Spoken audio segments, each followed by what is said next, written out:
नमस्कार दोस्तों, मैं राहुल सिंह रावत करियर क्लासेस में आप सभी का हार्दिक स्वागत करता हूँ। दोस्तों, ये एक नया प्लेटफॉर्म है जिसके माध्यम से जितने भी जो वनडे एग्ज़ाम होते हैं उन सभी की तैयारी हम यहाँ पर करेंगे। दोस्तों, फ़िलहाल तो मैं इस क्लास को बायोलॉजी से स्टार्ट कर रहा हूँ और आगे जाके इसमें और विषय की भी जो क्लासें हैं प्रारंभ होंगी। ठीक है, तो आइए आज हम इस क्लास की शुरुआत करते हैं बायोलॉजी से। ठीक है, देखते हैं बायोलॉजी। दोस्तों, अगर बायोलॉजी शब्द को देखा जाए तो ये एक ग्रीक भाषा का शब्द है और ग्रीक भाषा के दो शब्दों से मिलकर बायोलॉजी का निर्माण हुआ है। इसमें एक शब्द है बायोस और दूसरा है लोगोस। एक है बायोस और दूसरा क्या है, लोगोस। इसको अगर इस शब्द को तोड़ें तो इसको बायो और लॉजी में भी तोड़ा जा सकता है। बहुत से लोग तोड़ते भी हैं, लेकिन अगर इसको ग्रीक भाषा में देखें तो ग्रीक भाषा में ये दो शब्दों में टूटा है, एक है बायोस और एक है लोगोस। ठीक है, जिसमें बायोस का मतलब होता है बायोस का मतलब होता है जीवन और लोगोस का मतलब होता है अध्ययन।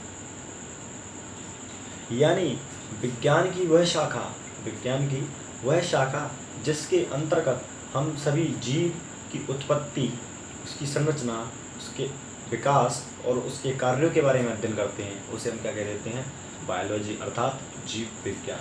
इसको हिंदी में क्या बोलते हैं, जीव विज्ञान।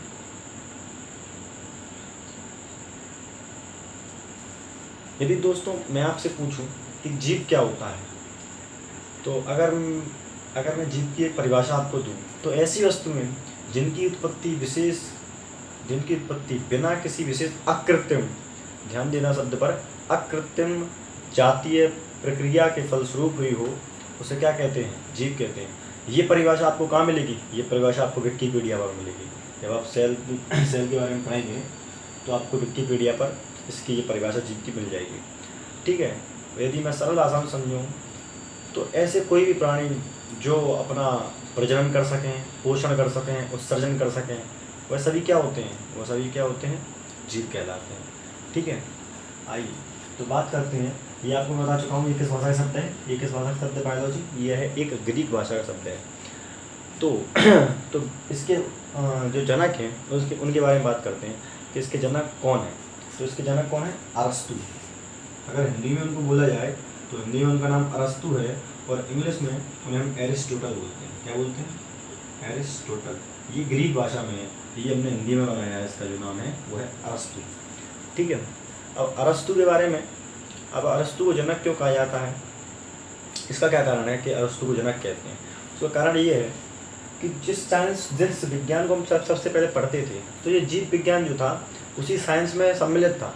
यानी आज की मैं बात करूं तो आज तीन महत्वपूर्ण विज्ञान हैं वो अलग अलग हैं, जैसे भौतिक विज्ञान, रसायन विज्ञान और जो अपना जो है जीव विज्ञान। ये सब अलग अलग शाखाओं में बटे हुए हैं, लेकिन सबसे पहले ये केवल एक ही विज्ञान था और तब तीनों एक ही विज्ञान में सम्मिलित थे और उसे हम प्राकृतिक विज्ञान के नाम से जानते थे। किस नाम से जानते थे, प्राकृतिक विज्ञान के नाम से। जैसे किसने अलग किया, जैसे अरस्तु ने अलग किया।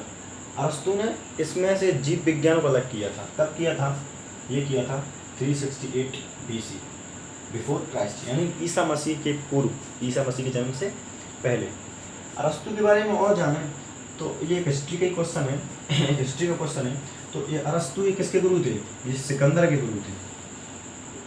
किसके गुरु थे, सिकंदर के गुरु थे। और अरस्तु के गुरु कौन थे, अगर अरस्तु के गुरु बात करूं तो अरस्तु के गुरु थे प्लूटो। कौन थे,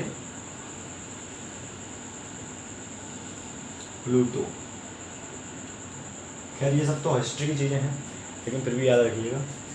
तो हमने क्या देखा कि जो बायोलॉजी है वो क्या है, एक ग्रीक भाषा का शब्द है जो बायोस और लोगोस में तोड़ता है, जिसमें बायोस का अर्थ क्या होता है, जीवन, और लोगोस का अर्थ होता है अध्ययन।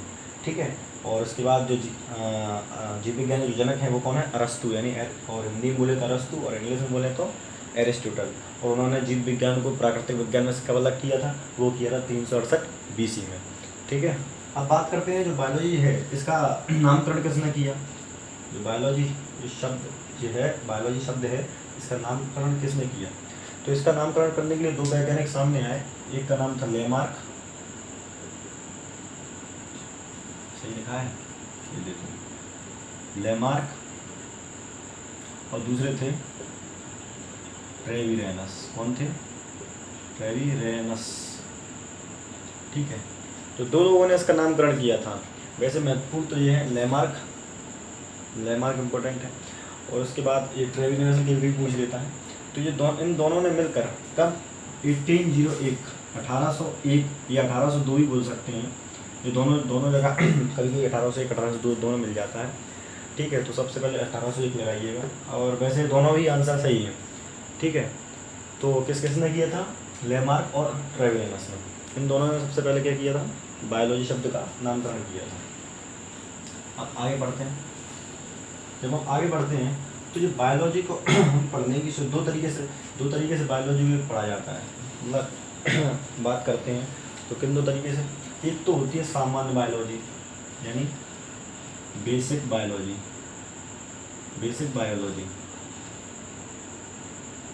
और दूसरी होती है अप्लाइड बायोलॉजी। कौन सी होती है? Applied biology. ठीक है, इसको बेसिक, इसको हिंदी में बोलें तो सामान्य जीव विज्ञान,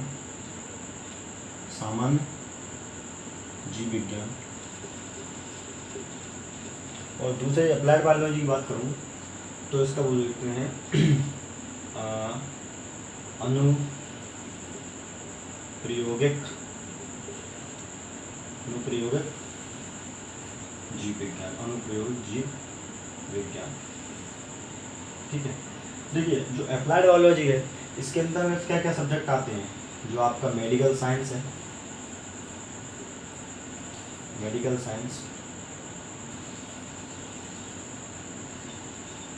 और इसका जो एग्रीकल्चर,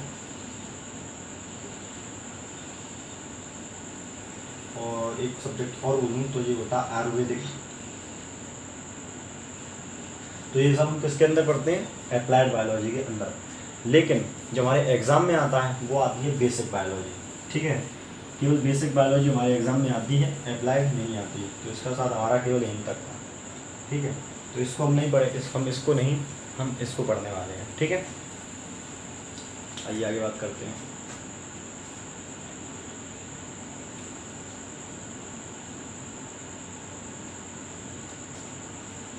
वैसे तो बेसिक बायोलॉजी को हम पढ़ने के लिए दो भागों में या तीन भागों में बांट देते हैं, 2 या 3 ब्रांचों में बांट देते हैं। लेकिन इसकी अगर ब्रांचों की बात करूँ वैसे कितनी ब्रांच है, तो इसकी कम से कम 55 प्लस ब्रांचेस हैं। और लेकिन अब पढ़ने के लिए इसको कितनी भागों में बांट देते हैं? 3 भागों में बांट देते हैं। देखिए, बेसिक बायोलॉजी है, इसको 3 भागों में बांट दिया जाता है।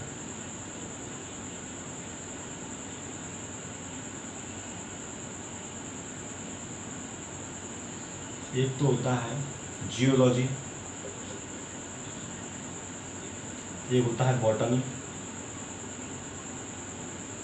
और एक होता है माइक्रोबायोलॉजी। ठीक है, इन तीन क्या बेसिक बायोलॉजी को हम कितने भागों में बांटते हैं? 3 भागों में। कौन कौन से? जियोलॉजी, बॉटनी और माइक्रोबायोलॉजी। इन्हीं का अगर हम एक हिंदी का नाम दें तो एक होता है जंतु विज्ञान, इसको बोलते हैं वनस्पति विज्ञान,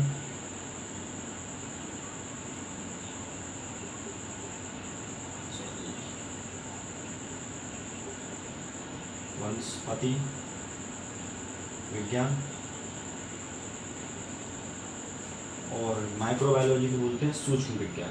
क्या बोला जाता है? सूक्ष्म विज्ञान। ठीक है, तो ये 3 इसके भाग हो गए। अब इन तीनों के बारे में बात करेंगे। देखिए, सबसे पहले बात करते हैं जियोलॉजी।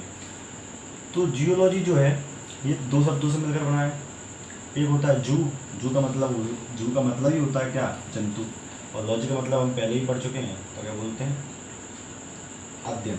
ठीक है, तो इसके अंतर्गत हम किसका अध्ययन करेंगे? जंतुओं का। ठीक है, इसके अंदर हम किसके अंदर करेंगे? जंतुओं। इन तीनों को पढ़ने से पहले मैं 3 शब्द जो आपके सामने लिख रहा हूँ उनको जान लीजिए। एक जो शब्द है, पहला जो शब्द है वो है मॉर्फोलॉजी। जो दूसरा शब्द है वो है एनाटॉमी। एक जो तीसरा शब्द है वो है फिजियोलॉजी। फिजियोलॉजी। अब इन 3 शब्दों को लिखने का कारण ये है, सॉरी फिजियोलॉजी नहीं लिखना है, फिजियोलॉजी यहाँ पर लिख देता हूँ, फिजियोलॉजी।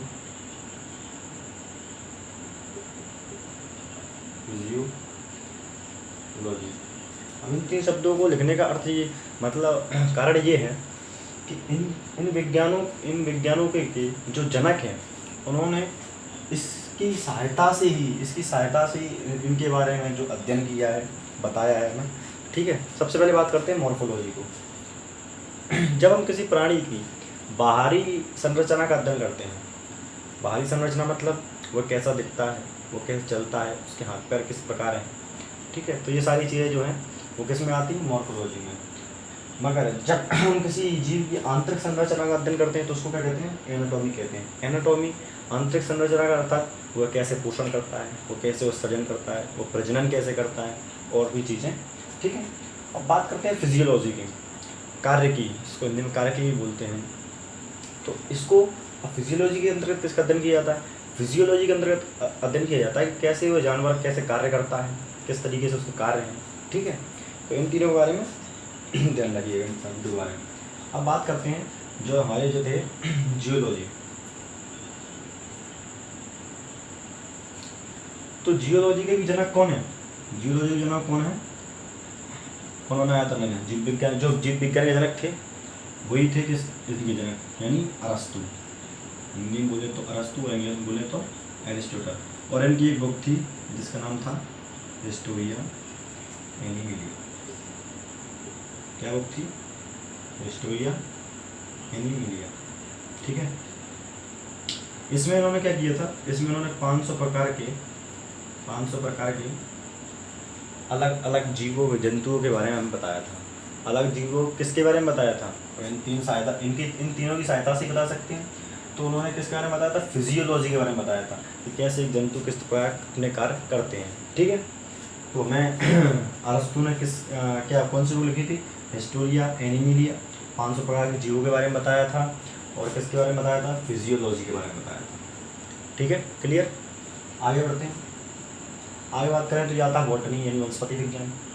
और वनस्पति विज्ञान का जनक किसको कहा जाता है, वनस्पति विज्ञान का जनक बोला जाता है थियोफ्रेस्टस। किसको बोलते हैं, थियोफ्रेस्टस को। इसमें उन्होंने क्या किया था, इसमें उन्होंने 500 प्रकार के जो पेड़ पौधे हैं उसके बारे में बताया था। किसकी सहायता से बताया था, मॉर्फोलॉजी, यानी मॉर्फोलॉजी मतलब उन्होंने इसकी बाहरी संरचना के बारे में बताया था, कैसे एक पेड़ पर डाल लगती है, कैसे उस पर पौधे लगते हैं, और उसकी जड़ें कहाँ तक हैं, किस प्रकार उसकी जड़ें हैं, इन सब चीज़ों के बारे में किसने बताया था, थियोफ्रेस्टस ने। लेते हैं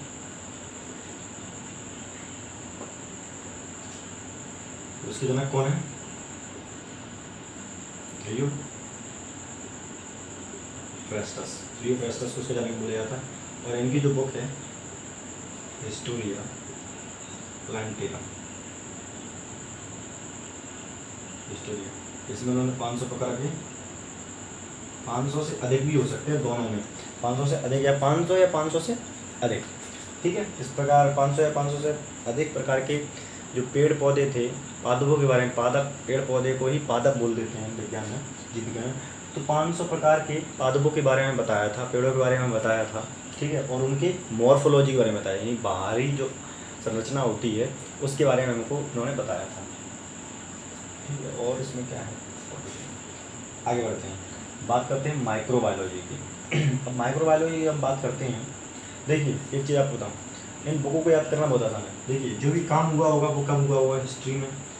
और ये बुक प्लांट के ऊपर लिखी है तो प्लांटेरियम, और ये एनिमल के ऊपर लिखी हुई है तो इसको क्या बोल देते हैं, एनिमल की, एनिमिलिया। ठीक है, हिस्ट्री में तो वही है।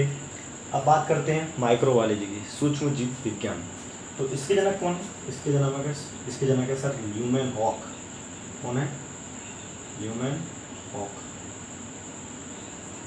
अब ल्यूमेन हॉक को ही इसका जनक क्यों कहा जाता है, क्योंकि इन्होंने ही सबसे पहले एक जीवित कोशिका की खोज की थी, यानी एक सूक्ष्म विज्ञान जो एक कोशिका से मिलकर बना है वो कौन है, सूक्ष्म जीव ही तो होगा। ठीक है, और हम जो है बहुत सारी कोशिकाओं से मिलकर हैं, इतनी कि हम गिन नहीं सकते।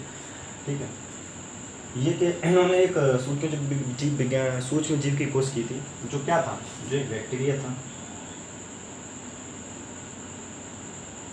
जो क्या था, बैक्टीरिया था। और इनकी भी एक बुक है जिसको क्या बोलते हैं, सीक्रेट्स ऑफ नेचर। तो क्या है, ये इनकी बुक है, ठीक है। अब इन्होंने, अब ये पूछ लेता है कि बैक्टीरिया की खोज में, कि वैसे साल नहीं पूछता कभी, आपको भी याद नहीं करना, अगर जानना हो तो 1674 में इन्होंने खोज की थी, ठीक है। तो ये क्या थी, एक जीवित कोशिका थी जिसकी खोज ल्यूमेन हॉक ने की थी।